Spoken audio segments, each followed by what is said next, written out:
अहिल्यानगर जिल्ह्यातील ताजा घडामोडी बघण्यासाठी आजच रोखोक या वृत्तवाहिनीला सबस्क्राइब करा, लाईक करा आणि शेअर करा। कोपरगावमध्ये राजकीय घडामोडींना वेग आला आहे। युवा ठाकरे सेना उपजिल्हा प्रमुख सिद्धार्थ शेळके, युवा सेना माजी शहर प्रमुख नितीन बोरुडे व वास्तव फाउंडेशन यांनी राष्ट्रवादी काँग्रेस पार्टी अजित पवार गटमध्ये जाहीर प्रवेश केला। आमदार आशुतोष काळे यांच्या नेतृत्वाखाली होत असलेल्या विकास कामांनी प्रभावित होऊन आपण राष्ट्रवादीमध्ये प्रवेश करत असल्याचे पदाधिकाऱ्यांनी सांगितले। प्रवेश सोहळ्यात आमदार आशुतोष काळे यांनी सर्व नव्या पदाधिकाऱ्यांचे व कार्यकर्त्यांचे हार्दिक स्वागत करत त्यांच्या येण्यामुळे पक्ष अधिक मजबूत होईल असा विश्वास व्यक्त केला आहे।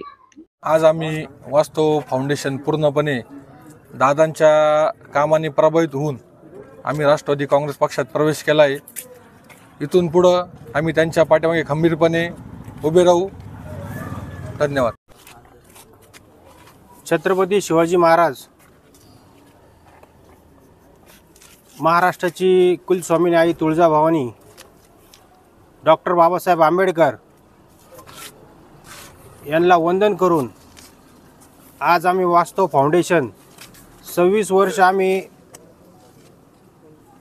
जनसेवेमध्ये असताना आम्हाला खंबीर नेतृत्व नसताना आम्ही 26 वर्ष वास्तव फाउंडेशनच्या माध्यमातून जनसेवा केली